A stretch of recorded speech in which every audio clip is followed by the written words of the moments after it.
A dark hallway filled with monsters was all that Jeffrey Winters could see in front of him.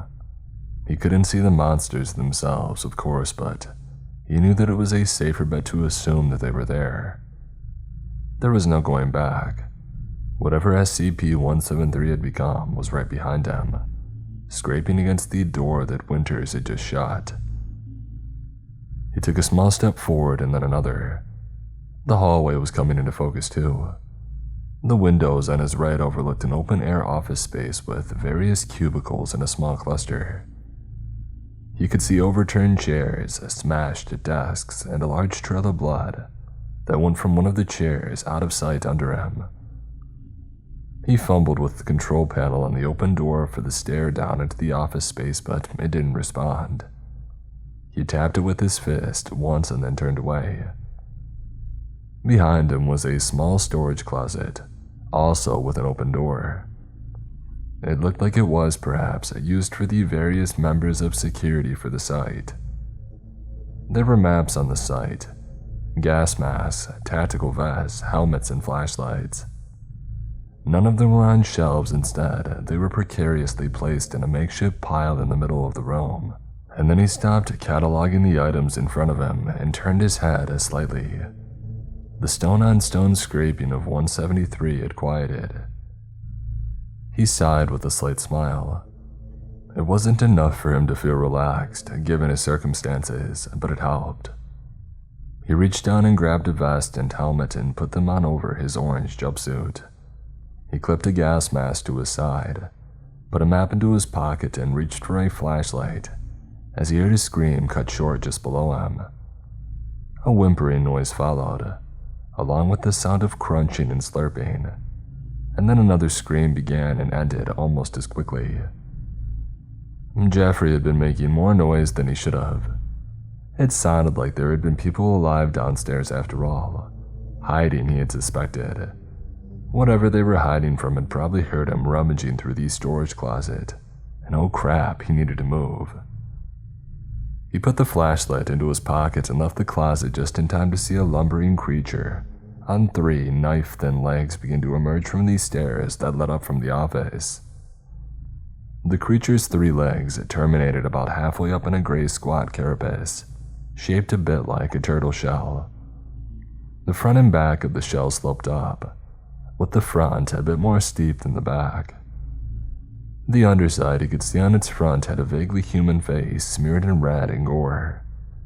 The creature stopped at the top of the stairs and the room was completely silent, except for a slight buzz of electricity. Jeffrey took shallow breaths and waited, edging back into the darkness of the space just in front of the door that led back to SCP-173. The creature paused for a few more seconds before it vomited. A flood of human fingers and eyes came pouring out of its mouth and onto the floor. The fingers twitched at first and then flexed and stood up. The only connection between them was a red, sinewy flash that came together at a single eyeball on a swivel above.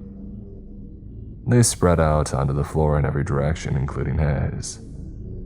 A pitter-patter accompanied their walk.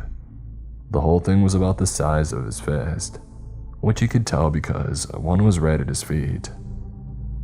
A fingernail dug into the cloth leg of his jumpsuit, and then another and then another.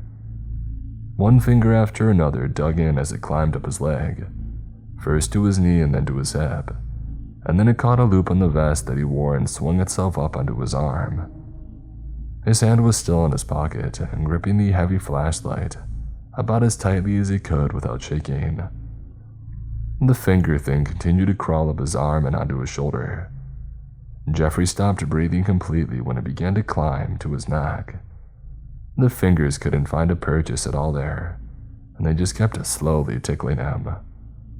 The eyeball stalk slid itself along his neck as well, and he tried not to throw up. And then the sound of a chair moving in the office down the stairs caught the main creature's attention. It growled, turned, and scurried down the stairs. The finger monsters followed. Jeffrey ran across the dark hallway filled with monsters and opened the door on the other side. He closed it as quickly as he could once he had made it through, and he knocked his zombie to the ground as he turned to run. The zombie didn't really do much other than groan and fall over. There were crisscross stitches all along the skull of the thing, though it still wore the lab coat of a Foundation doctor. It rolled on the floor and rose to its feet after several attempts. Jeffrey pulled the heavy flashlight out of his pocket and he raised it to strike. "Wait!" came an almost ethereal voice from across the room. Jeffrey looked up and he was in the cafeteria now. Rows and rows of tables and benches separated him from a tall man wearing a mask with a long-beaked nose. "It will not harm you, but who are you?" "Winters, D9341. Are you a doctor?" The man in the mask chuckled. "Of a sort. Why are you here?" "I just want to find a safe place, preferably outside the site." "Ah, the grand plans of small men. I will not stand in your way." Good." Jeffrey edged his way around the room and pulled out his map. The exit was 3 floors up, with no direct access available. He would need to go down 2 more floors before he could access a safe exit. What a horribly designed site. Absorbed as he was in the map, he hadn't noticed the doctor approach him. He looked up to see the man about 2 tables away now, looking directly at him. "How is it that you are free of the pestilence?" "Excuse me?" "The pestilence. It has been present in everyone that I've encountered, except for you." "I don't know what you're talking about. What pestilence?" "The great pestilence. Surely you must know of it. It permeates this place, soaks into every crack and seam. Yet you are free of its influence. You are cured." "Look, I just want to get out of here. I don't have time for." "One moment." The zombie Jeffrey ran into as he entered the room snapped its head to look at him. A half-dozen other bodies that he hadn't seen rose up from the ground and began to walk towards them. "I must examine you, determine how you have been cured."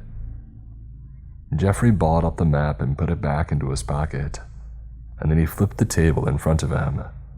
He ran around the edge of the room. The dead men and women following him were fast, but not as agile as he was. They tried to climb over tables and benches and they found themselves caught.